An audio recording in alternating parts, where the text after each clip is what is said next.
David Pakman Show at davidpakman.com.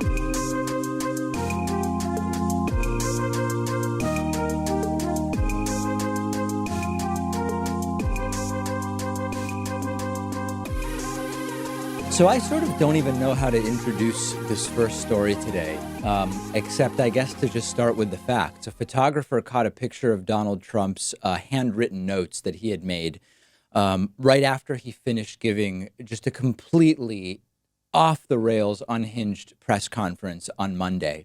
And in the handwritten notes, which were photographed, Trump had the terrorist group Alcaida written as Alcaida, all one word, more like a superfood berry of some kind than the terrorist group.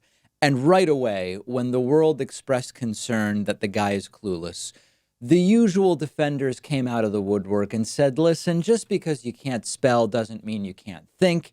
He could be incorrectly spelling really good ideas. It's ableist to criticize the fact that he seems unable to spell, which is sort of extra funny because when you hear from people who seem to have no concern about disabled rights start to say you're being mean to Trump in an ableist way because the guy can't spell, that's weird. And it's also weird because it implies that Trump has some kind of cognitive disability, which those same people have to date denied is the case.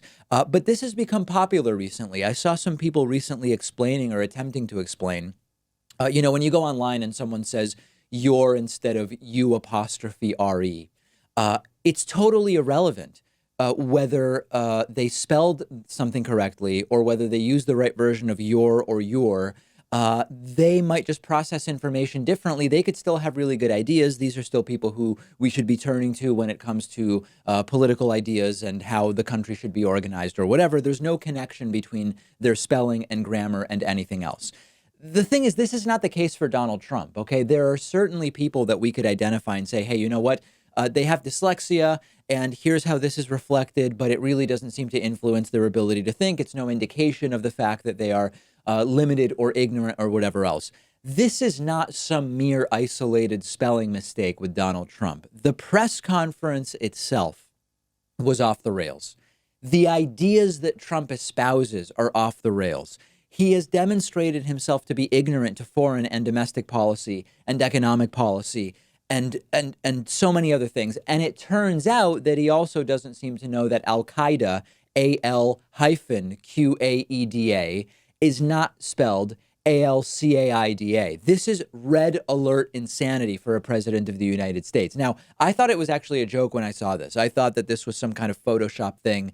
I truly didn't believe that Donald Trump had written down what looks like Al-Qaeda on a piece of paper as his notes, but it is real. And this is the press conference in which Donald Trump said that four ethnically minority congresswomen should go back to where they originally came from, their original countries, for which he was ridiculed worldwide. And this is all made much worse when you realize that Donald Trump's absurd and erratic comments weren't actually off the cuff. We often say, Trump should really stick to his notes or the script or the teleprompter that he criticized Barack Obama for using, but now relies on himself.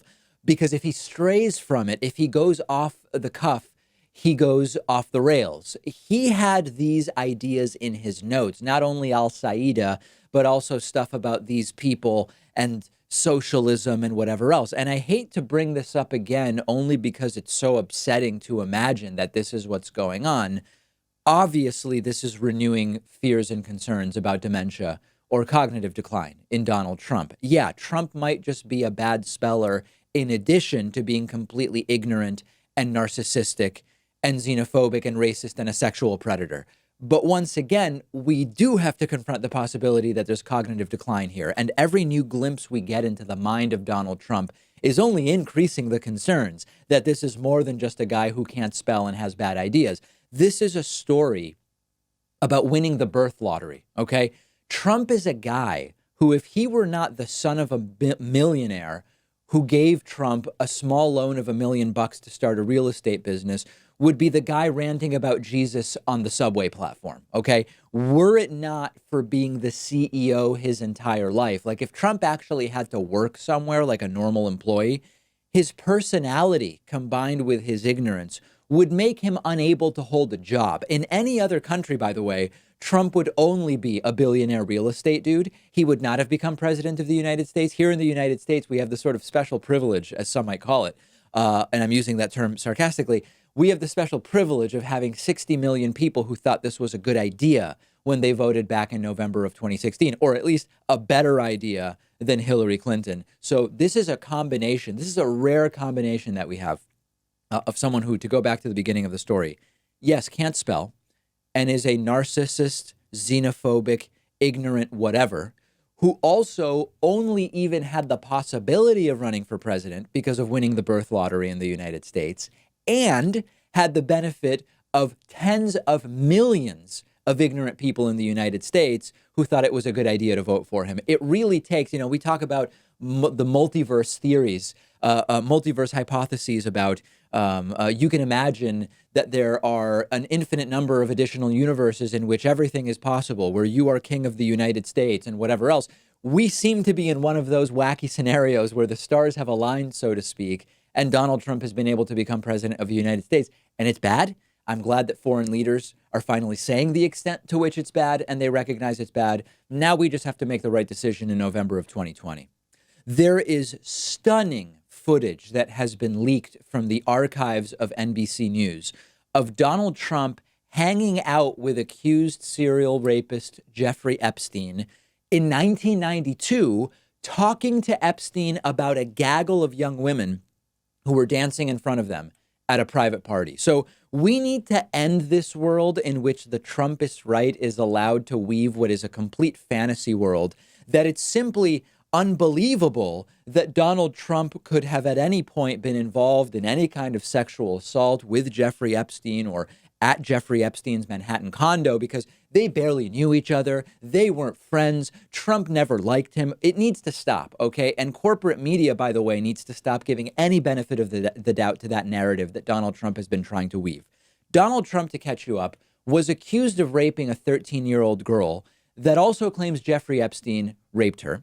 And that the suit was ultimately pulled because of alleged death threats against the 13-year-old, the then 13-year-old. Donald Trump's outgoing labor secretary, Alexander Acosta, gave Jeffrey Epstein a ridiculously good plea deal years ago, and he now has been forced to resign as a result of it. Donald Trump has claimed time and again he never liked Jeffrey Epstein, never was really a fan, never really hung out with Jeffrey Epstein, barely knew the guy. And this every single day is a narrative that is being absolutely destroyed by facts and evidence.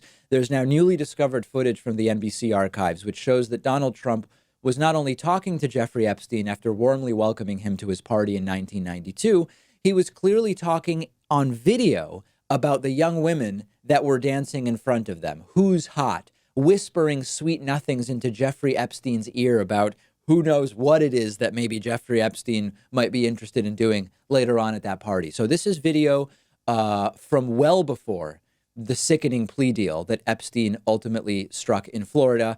Let's take a look at the video. Yet, a tape in the NBC archives of a Mar-a-Lago party shows Trump giving Epstein his personal attention. Donald! Donald! Donald! The footage, shot in November of 1992, before Trump opened the resort as a club, shows the future president surrounded by cheerleaders for the Buffalo Bills and Miami Dolphins, capturing Trump's fun-loving bachelor lifestyle for an appearance on Faith Daniels' NBC talk show. We're going to get great ratings in your show. Trump is surrounded by women as music blares in the background. After a while, Trump goes to greet 3 new guests, among them the financier Jeffrey Epstein. Come on in. Go inside. More than a decade before his guilty plea on state prostitution charges. Later in the footage, Trump is seen talking to Epstein and another man as women are dancing in front of them. Trump alternates between dancing and pointing out women to Epstein and the other man and telling Epstein about the cameras. Though exactly what they say is difficult to understand as they discuss the women and their appearances, Trump gestures to one and appears to say to Epstein, "Look at her back there. She's hot." And then Trump says something else into Epstein's ear that makes him double over with laughter. But as the president says now, he never liked Epstein.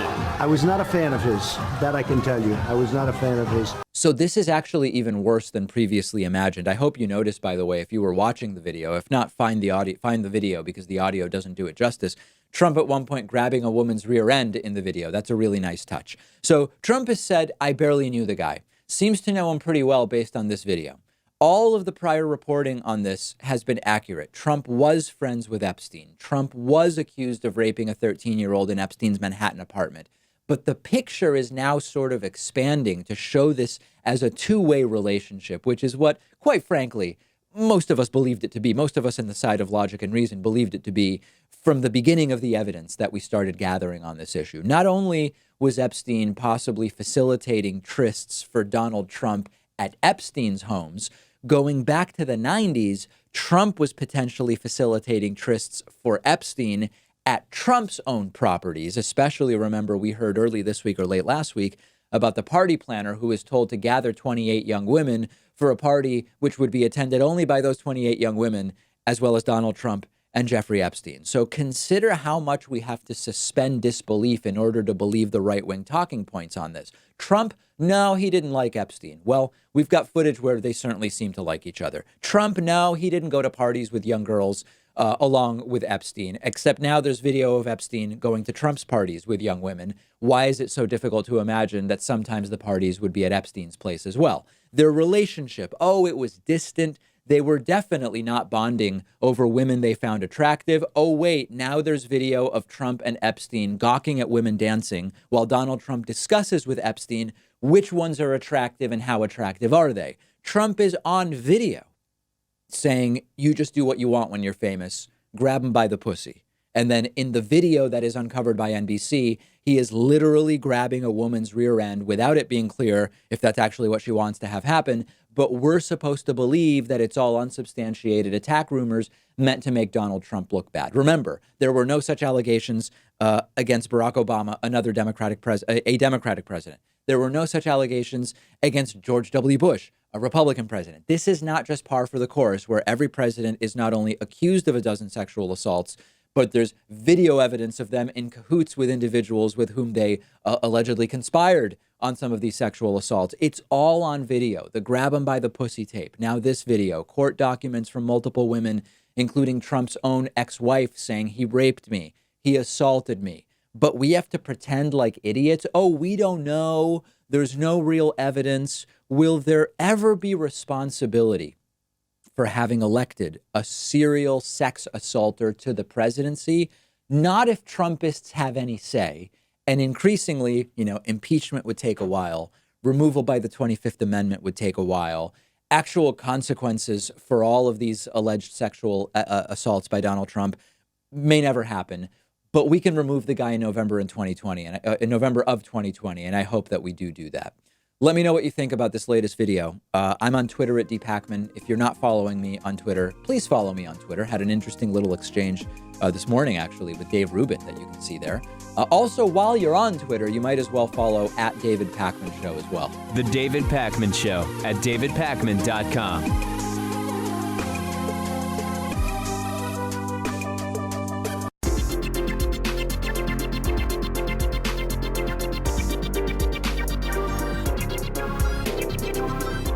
The David Pakman Show at davidpakman.com. Okay, let's say thanks to two great people, two new David Pakman Show members, Mona Hayford and Everett Schroeder. Thanks to both of you. Really appreciate your support. Membership is the #1 funding source for the David Pakman Show. Membership is very inexpensive. Membership confers great benefits, including access to the daily members-only bonus show, as well as commercial-free audio and video streams of the show. No waiting around for the podcast with commercials to publish or for individual story YouTube clips to publish. You get the entire 1-hour show commercial free much earlier in the day. And we're talking about just a couple of bucks a month. So go to www.joinpakman.com, discount your membership 40% by using the coupon code THISIS2020 if you want to. You don't have to do that. And someone who has been supporting us for almost 5 years is today's longtime sustaining member of the day, Duncan Irwin. Duncan, who has been with us for almost 5 years, is a really great guy. What else can I say? Okay, it's time for Hatriot Mail. If you have never heard Hatriot Mail before, I get a lot of hate mail. Some of that hate mail is almost poetic in nature in some way, shape, or form. Takes a little bit of imagination, I understand. And we take that hate mail and a professional voiceover artist narrates it for us. Here's a quick reminder about Hatriot Mail. We're so alt-right, it's wrong. Hatriot Mail. Written by patriots who hate David Pakman. Because America. And because freedom. Okay, this week's Hatriot Mail. The entire thing is what I call a mute point. Not a moot point, it's a mute point. Take a listen to this. Hashtag fake news. Pakman is lying and distorting the facts. This is a mute point already settled by legal experts. Now it's just getting Pakman stupid. The Russian dossier is not illegal. Hitler paid a former British agent who paid Russians for info and got cheated by being fed bogus, unfettered crap in return. Hillary asked for the info and paid for it first, because if Trump proves false, it could hurt trust in Hillary's campaign. But it's still no illegal. It was unsolicited. Just. Yeah, like many Hatriot Mails, sometimes there are lots of specific reactions that I have. I could address the use of the word Hitlery. That's one I've seen floating around that's cute. But honestly, I think my entire analysis would simply be mute. So I will only say that the best way to send a middle finger salute to the Hatriots and say, no, you're wrong and the left is right, is to sign up for a membership using the coupon code Hatriot40. That saves you 40% off of your membership. And the Hatriots just cry. They immediately start bawling when people use that coupon code because it shows them that they are failing. They are failing to take down the David Pakman Show. Okay, it's time for my favorite story segue. Hey, this is kind of weird. Trump's White House advisor, Kellyanne Conway, who just recently you might know or have heard, she recently ignored a request to appear before lawmakers to answer serious questions about her Hatch Act violations. Kellyanne Conway asked a reporter who happens to be Jewish ethnically what his ethnicity is when he asked a question of Kellyanne Conway about Donald Trump's recent comments that some congresswomen who are ethnic minorities should return to their, quote, original countries. The reporter is Andrew Feinberg, who, again, by his name, my belief is that he is ethnically Ashkenazi Jewish. He asked if the president was not telling those four congresswomen to return to their supposed countries of origin, to which countries was he referring? It's a good question, and Kellyanne Conway apparently didn't like it. We'll pick it up there. Just following up on the previous question, if the president was not telling these four congresswomen to return to their supposed countries of origin, to which countries was he referring? What's your ethnicity? Why is that relevant to this conversation? Because I'm asking you a question. My From Ireland and Italy. Kellyanne, my own ethnicity is not relevant to the question I'm asking you. It is. I am asking you about. He said originally. I am asking you to which. And to have a full. So are you saying that the president was telling the Palestinian American to go back to? I just love the pause when she asks, "What's your ethnicity?" The reporter, Andrew Feinberg, stunned into silence, literally. Now, immediately, lots of people online started saying, is this anti-Semitic? Because Kellyanne Conway, presumably knowing that Andrew Feinberg's ethnicity, not race notably, his ethnicity is Ashkenazi Jewish, to the extent that we differentiate between race and ethnicity. And it's all sort of a question at this point. I actually don't think she's that clever, to be totally honest. I don't think that this was anti-Semitic. I think it was mind-numbingly stupid. Now, I'm certainly open to the idea that she did this to an ethnically Jewish reporter. I just have not seen any evidence of that so far. She wasn't, checking to see why he's not wearing his yellow star that he's supposed to be wearing or something like that. I think she's just a moron, and this is potentially even a planned distraction, because if I were trying to prove how not racist I was and how not racist my boss was, I don't know that I'd start asking reporters to list their ethnicities when they ask questions. Now, I hate to do this, but I feel almost like I have to. When I saw Kellyanne say, "What's your ethnicity?" my mind went to when cultural critic Dave Rubin did stand-up comedy and asked audience members their sexual orientation. Remember when this went down? Hot Gay Comics Live for television. By a show of hands, how many of you have televisions?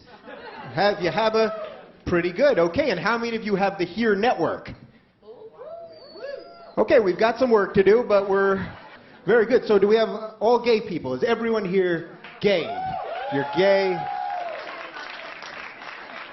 Very good, very good. Do we have a lot of discussion? Like, did some of you just come out right then? Yeah, just always ask anyone you're talking to, ethnicity and sexual orientation, please, just so that you know and you know how to contextualize the conversation. So anyway, this is shaping up to be a very, very xenophobic and racist election cycle, and I hope everybody's buckled in for it. Is this, I mean, maybe I'm wrong. Should this be a strategy I adopt when I do interviews on the show where I ask for ethnicity?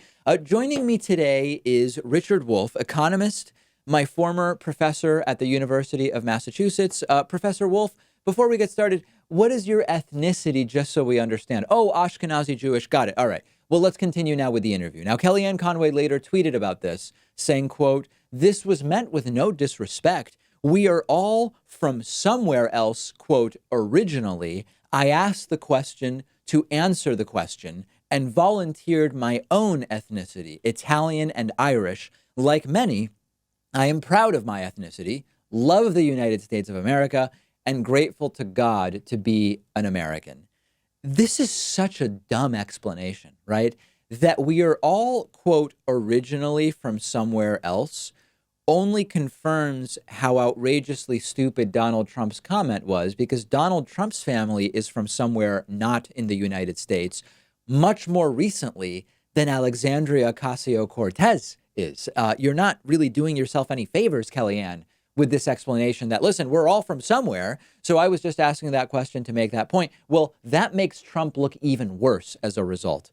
We are in an age of idiocracy. I don't know how to interpret this. Is this, as some have suggested, anti-Semitism by Kellyanne Conway because the reporter was Jewish? I don't think so, but I'm open to having my mind changed. Is this a deliberate attempt to distract from the things that Donald Trump said with an even dumber comment? I don't know. I sort of have a hard time believing that. Is this Kellyanne Conway just trying to make a point, but failing and embarrassing herself? Maybe that's the most likely circumstance. I don't know the answer, but I do want to hear from you. What do you think this is all about? I do have a post about this up on Instagram. Make sure you follow me there at david.pacman. And while you're there, follow the David Pakman Show on Instagram at David Pakman Show for a bunch of great behind-the-scenes pictures and videos and lots of really great stuff. We'll take a quick break. Many more stories to discuss with you today. Hope you'll stay with us. The David Pakman Show at davidpakman.com.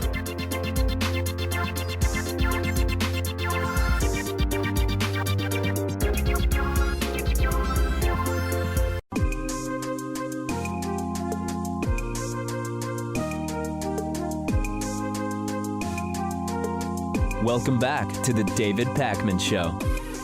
It's great to welcome to the program today Travis Rieder, who is a faculty member at the Johns Hopkins Berman Institute of Bioethics and also author of the book In Pain, a Bioethicist's Personal Struggle with Opioids. Travis, so great to talk to you today. Thanks for having me on, David. Really appreciate this. So maybe just to get started, so the audience can understand your personal background and the connection to opioids, talk to us generally about the motorcycle accident you were in, the surgeries, and sort of the path into opioids. Yeah, it was not a great year. 2015, I went out for a motorcycle ride on Memorial Day weekend, and I didn't make it 3 blocks from home before a van T-boned me and crushed my foot between the bumper and the motorcycle. So the injury that resulted was really severe. I was in what's called a limb salvage situation. So that meant that my foot was at threat of amputation. And the severity of that sort of injury means that I had a lot of surgeries to look forward to. I was going to be hospitalized for weeks or months. And so the result of that is that I was on a lot of pain medication for quite a long time. And thanks to the tolerance that opioids build up, I was on escalating doses of pain medication for about 2 months total. And before that in your life, had you been on opiate painkillers? Not that I can recall. Maybe at some point when I was younger, I had a nasty broken bone from sports and got Vicodin and probably wasn't even given it by my parents. I was considered opiate naive by the physician, so I'd certainly not been on the pills for 3 or 6 months prior and maybe had never been. And when you were put on the drugs, was it one particular drug the entire time, or were there different ones? Lots of different ones. So for this sort of accident, I was a trauma case. You tend to get passed through systems. And so on the ambulance, I'd get intravenous morphine. When I got to the hospital, they switched that to fentanyl. Eventually, my IV drug of choice, not mine, but of the hospitals, was hydromorphone, brand name Dilaudid. But then to kind of build up something that I could take home, because IV medicine is not something you typically can take home, I was put on oxycodone, and that comes in both the immediate release form, so just normal oxycodone that goes into your system as quick as oral medicines can, and then extended release oxycodone, which most people know under the brand name OxyContin. So at what point in this, or is there a point, or how early is there a discussion about there are risks with these drugs, you need to be careful, we need to be careful, or did that not come up until you realized that there was a problem? Yeah, it never came up. I mean, this is probably the most shocking feature of my entire story is, I had this 2-month period where I was on high and escalating doses of opioids, and I was in 3 different world-class hospitals on the Eastern Seaboard. I had, 10, 12, maybe more clinicians who signed their name to a prescription for these medications. I was seen by dozens of doctors and nurses coming through, and not a single person ever said anything to me about the formation of dependence, which means that, I'll withdraw if the medication is taken away. Nobody talked about the risk of addiction. The only cost of these medications that was ever raised was constipation. Everybody was very worried about constipation, but that was it. And what about, as you develop a tolerance, you're on escalating, amounts of the active ingredients. Even at that point, there was not a discussion about, okay, these doses are starting to get quite high now. No. And as a matter of fact, the only real advice I got about pain regarding medication was you have to stay ahead of the pain. A couple times early on, I got behind the pain, they say, and it's just excruciating. You really feel like you're going to die. Sometimes you hope you're going to die. The pain is just all consuming. And so they say, look, don't risk getting behind the pain. Make sure you take the medication before you're in that situation. And so, I thought I was being a good soldier. I was following doctor's orders, and every 4 hours, I'd pop the next oxycodone pill. Every 12 hours, I'd pop the next OxyContin pill. And if I felt it wearing off even a little bit, I'd call the prescribing doc, say, hey, my tolerance is going up, and he'd say, okay, let's bump it from 15 to 20 milligrams or whatever. So at what point did you realize that you were starting to have a problem? I never did. I went to a trauma surgeon follow-up appointment, and so he's a guy I hadn't seen in weeks. He, initially pulled the bones in my foot back together and then passed me off to other teams to fix the rest of the foot. And he's just kind of going through his checklist and sees the doses I'm on and gets very stern, very concerned, and says, these doses are far too high. You're 2 months out. You've got to get off the meds now. But he didn't offer any advice. It's kind of like, you got to get off, but that's not my problem. I haven't been controlling this train. So he sent me to the plastic surgeon who had been writing the most recent prescriptions. And what happened at that point? Well, the plastic surgeon was much less concerned, and he also just clearly didn't know what he was doing. He would admit that much later to me. He would apologize, but he just hadn't dealt with dependence before. And so he was like, oh, yeah, you have to taper the pills. So let's divide your daily dose into 4, drop a quarter each week, and you'll be off the medication in a month. And when you were told that, number one, did you understand like the importance and urgency of it? And number two, was that practical advice that you could actually follow? So I think my partner, Sadia, I think she was skeptical. She's a research scientist by training, and she asked some follow-up questions. I didn't know anything. I was still fairly traumatized and out of it. So I was like, yeah, this is the plan. But no, it's terrible advice. So what I would find out much, much later, turns out more than a year later in my own research, is that you practically never should start tapering a dependent patient at faster than a 10% dose reduction per week. And then some patients will be able to go faster if they haven't been on for very long. And some patients will need to go much, much slower because the withdrawal will be so severe. And in my case, the withdrawal was very severe. And so as soon as I dropped that first dose, these medications have a really short half-life. So on the first day that you drop a significant dose, if you're dependent, you'll feel withdrawal, and it's excruciating. Was there a point at which you did not need the doses you were on for the amount of pain you were experiencing, but started to recognize that there were other reasons why you were inclined to take the medication? That's a really good and really hard question. It kind of requires me to be a mind reader of my distant past self. Yeah. I kind of feel like the answer must be yes. I was so concerned to stay ahead of the pain, and I was scared of what I had experienced in the past. And so I did a lot of clock watching, and I did a lot of, early medicating. I was not chasing euphoria. That was not something that happened to me, at least not yet. And so I don't think I was, kind of as far down the path towards addictive behavior as you can certainly get. But I was almost certainly medicating more than I should have and more than I needed to. And so what I knew only much, much later, and what I know now, is that very few people should be on that high a dose for that long, because the opioids are going to cause profound dependence. That's just the way they work. And they tend to not work very well as analgesics, as pain medication in the long term. And so likely what I should have done is, starting in the first couple of weeks out of the hospital, I should have been as aggressively as possible titrating down the dose and putting up with the most pain possible. And I was just in no place to do that. No one told me that. So how bad, like, what would you say was the peak of the problem ultimately in terms of dependence? And then what did actually ultimately work to start reducing the doses properly? Yeah. So the sick joke of opioid tapering is that it gets worse the farther along you get, because if you're dropping by a set reduction each week or each 2 weeks, then the more you drop, the higher percentage dose reduction that is. So yes. Kind of complicated, right? But first week it was only a quarter, the second week it was a third, the third week it was half, and then the fourth week you drop all the rest, right? And so the severity of withdrawal is relative to that percentage dose reduction. And so every week got worse.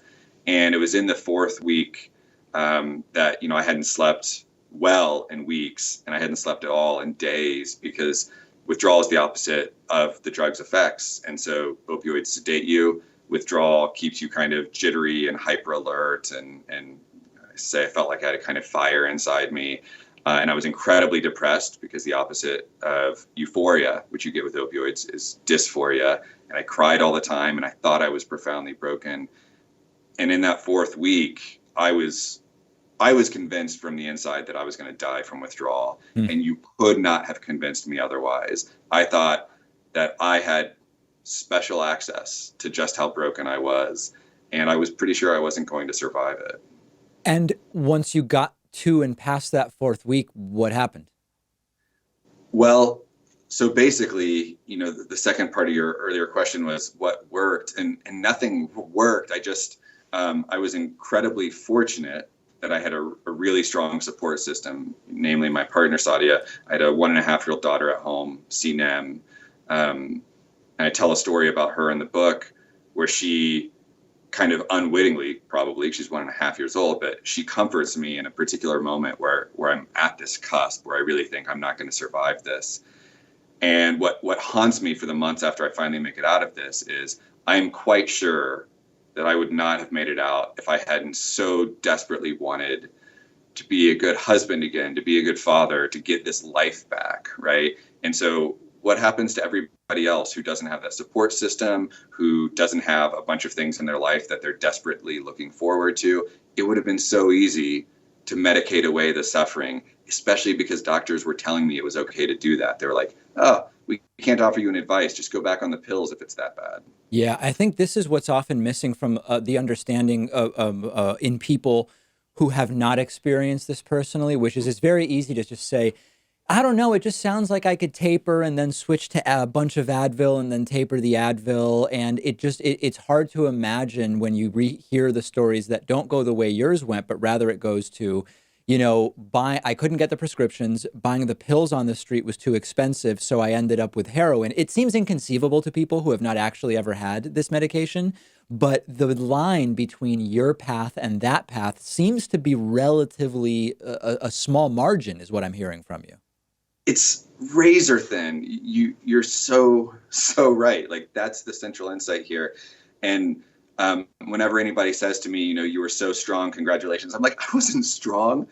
I was a complete coward. I thought I was going to die at every moment. I was dragged across the finish line by my family. And by the way, at the end of that story, I did give up.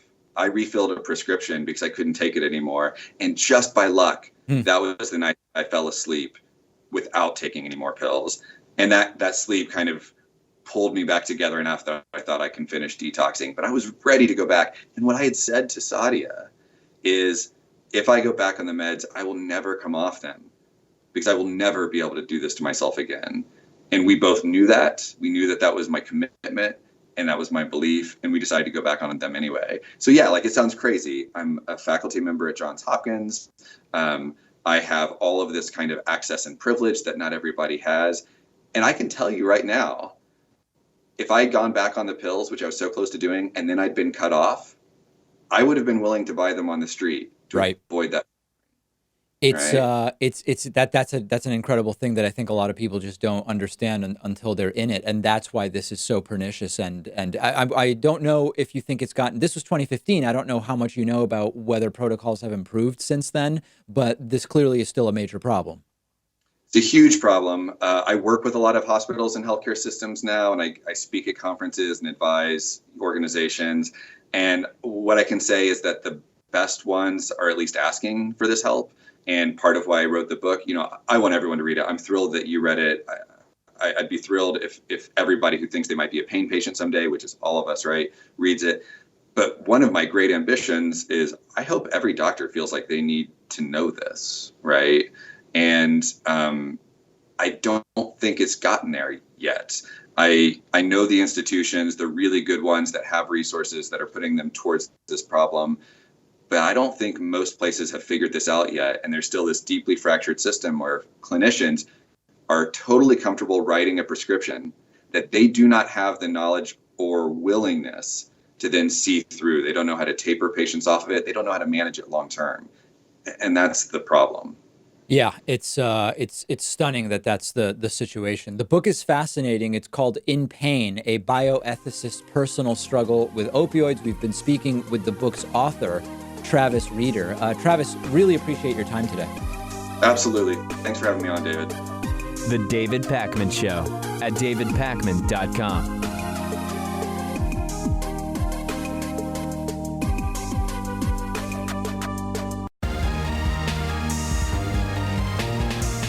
The David Pakman Show at davidpakman.com. So continuing to do not as he says he will do, Donald Trump's 2019 deficit is on track to reach the $1 trillion mark, despite Trump having told us, you might remember, time and time and time again, that he's going to fix the deficit that Barack Obama ruined, that he will pay off the debt altogether if given 8 years in office and the time that he thinks he will need to do it. Now, anyone who understands these issues, even remotely, knew that it was never going to happen. And in fact, it's getting worse and worse. As I've said before, though, we really need to be reframing our conversations about this issue of debt and deficit altogether. So let's start with the facts, and then we'll get into the analysis and the sort of meaning of all of this.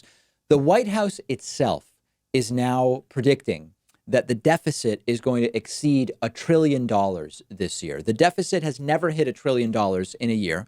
Now, anytime we talk about these numbers, this is not partisan. This is not to make this worse or not as bad as it is. This is just understanding. When we hear the deficit has never reached X number of dollars before, we need to understand, number one, inflation-adjusted numbers so that we're really comparing apples to apples. It's also important to understand the size of the deficit as a percentage of the economy's total size and not in a vacuum. Just a few things if we really want to do this seriously.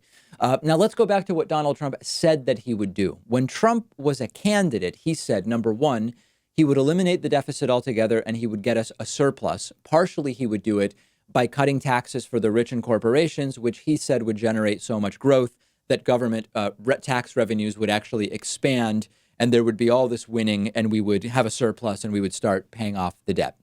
That obviously never happened. And it's important to understand, like, if you want to talk about this at all, I hate that I have to do this, but you really need to understand the difference between debt and deficit, okay? And I apologize to those who are sick of me doing this, but when I don't do this, and even sometimes when I do this, the comments that I get in reaction to debt and deficit stories are so confused about the difference between the two terms. So these are not the same things.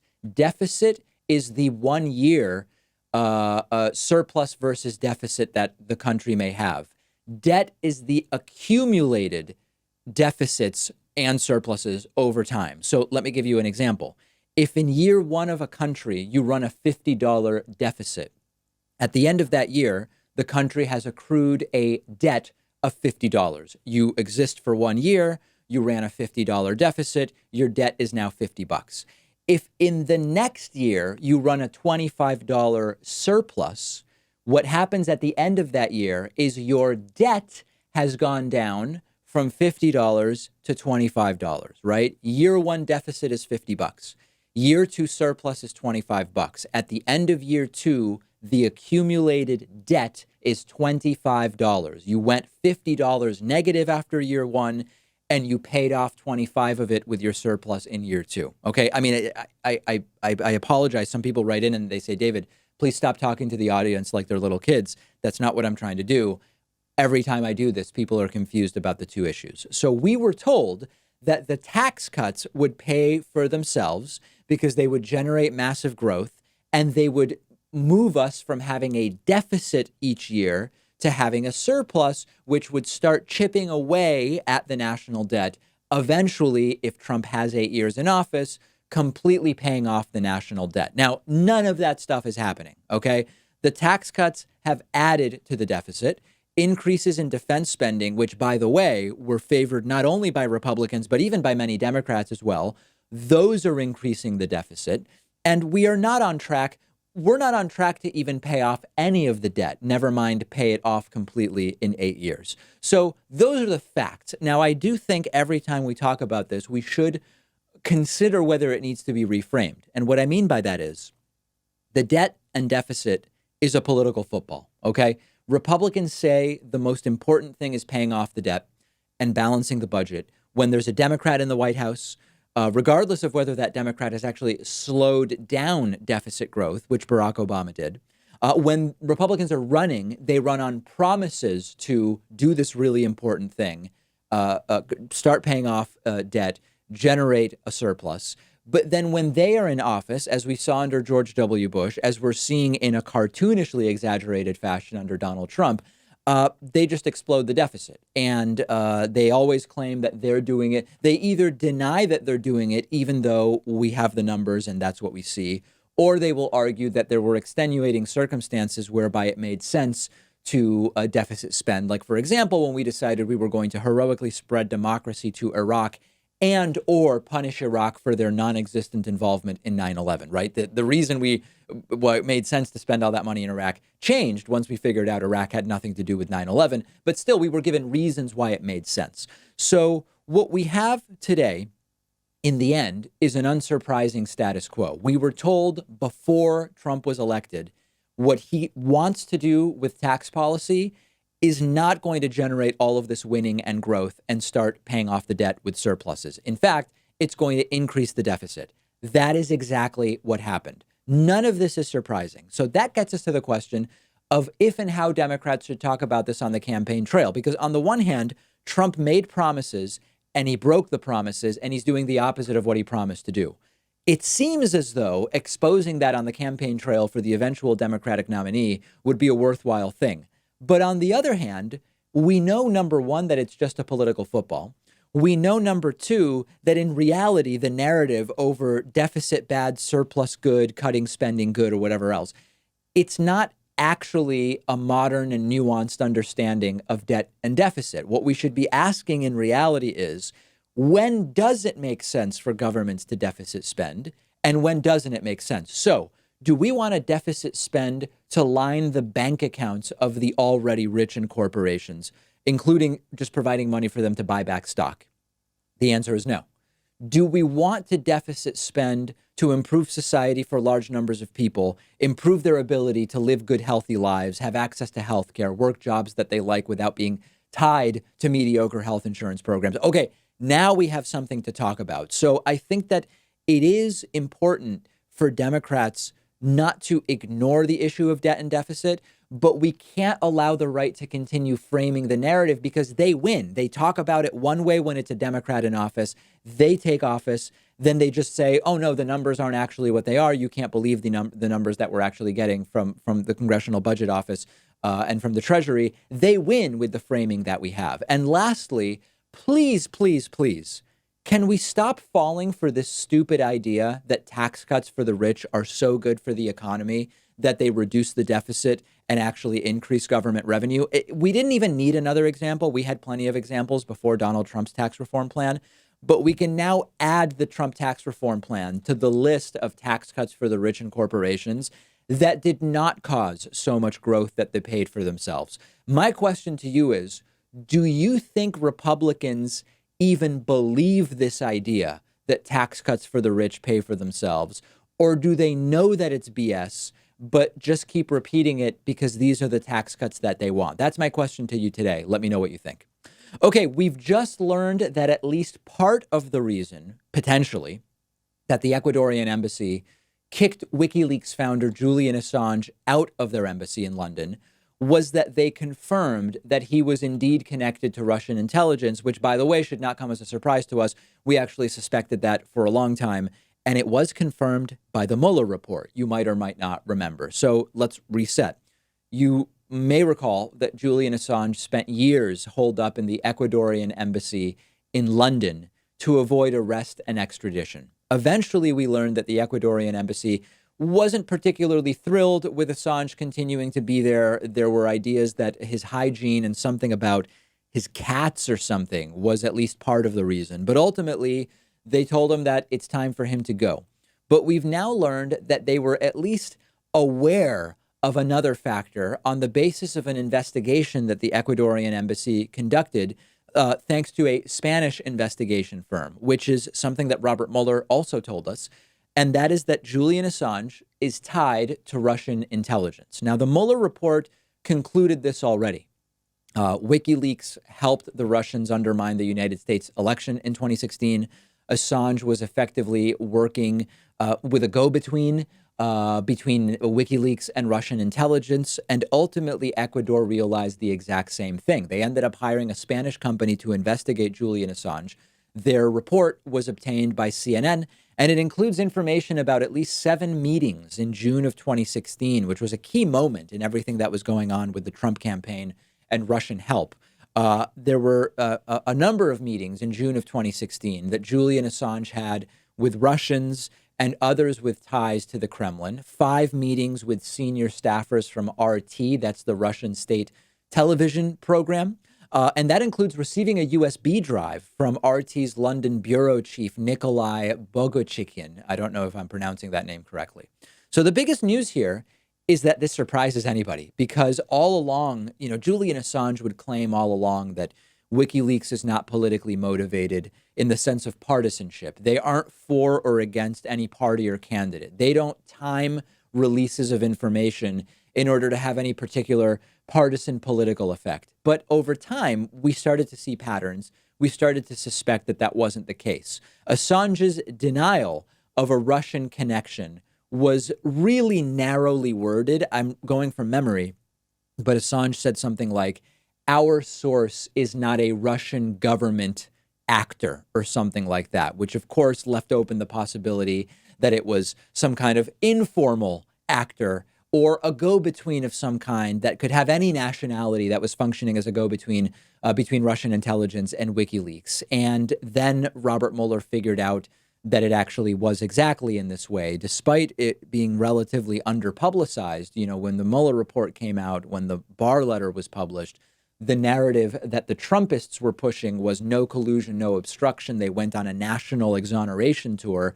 And just talking about the obstruction collusion stuff sort of smothered the findings by Robert Mueller that WikiLeaks was Russia connected in this entire thing. Now, there are some people who are reacting and saying, okay, this is just one instance where WikiLeaks acted politically in cahoots with Russia, but basically WikiLeaks is a nonpartisan actor and they don't make decisions that are meant to favor any particular people in power, but certainly not Russia. That is very, very wrong. You might recall that when WikiLeaks got the leaks of those infamous Panama Papers, those papers included information that exposed corruption by Russian President Vladimir Putin. WikiLeaks refused to publish those pieces, and they publicly even said, oh, George Soros was involved in fabricating the Putin stuff in order to make him look bad. So these are partisan actors. Now, you can say you agree with their partisanship because it aligns with your worldviews, so you're okay with it. You still support what they are doing. But we've got to stop pretending that this is a nonpartisan entity that doesn't time their releases to have particular political impact, that doesn't make decisions on the basis of political motivations. To pretend that they are nonpartisan actors is laughable. So don't fall for it. Accept that they're partisan actors. And if you like what they're doing, defend their actions. You should be able to do that if you actually believe that their actions are motivated in good faith or that you agree with their conclusions or partisan position. But stop saying that WikiLeaks is not a partisan organization, because it is. And all of the evidence that has built up over the last, I'd say, 4 to 5 years tells us very clearly that that's the case. If you disagree with me, I'm open to having my mind changed. Get in touch, please. We have a voicemail number 2192-DAVID-P with a very interesting question about improving the Democratic debates. Take a listen to this. Hi, David. With the last Democratic presidential candidate debate being largely unsubstantial and showing candidates' positions and policy, aside from the obvious need to reduce participants, what would you suggest change in the next debate to improve this? Maybe there could be better questions asked? Thanks. Yeah, so there's so much that needs to happen to really improve the quality of these debates. Number one, we do need fewer candidates. That's going to happen by the third debate. So that is going to take care of itself.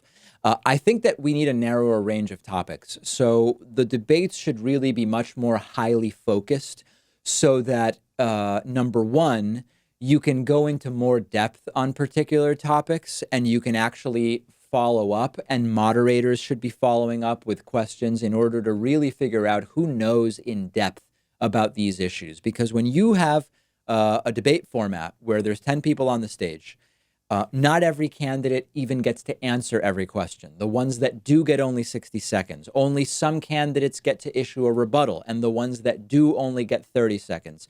It's too easy to skirt by without having to actually demonstrate that you know anything about these issues. So I would drastically narrow the focus of each debate: tax policy and inequality. An entire debate on that. If you have only 5 or 6 candidates on stage, you can actually give them, several minutes for their initial response, and then give other candidates several minutes to rebut them. Structure it in a way so that the moderators can participate and actually ask follow-up and probing questions without being accused of partisanship or trying to help one candidate or the other. Everybody should be able to comment on every question, and the topics should be drastically narrowed so that you have many questions about one topic.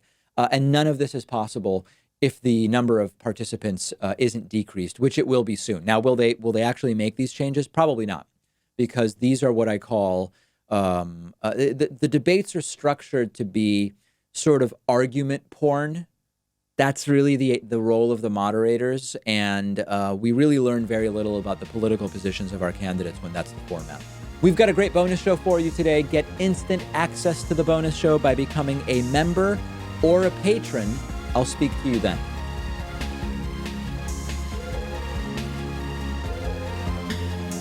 The David Pakman Show at davidpakman.com.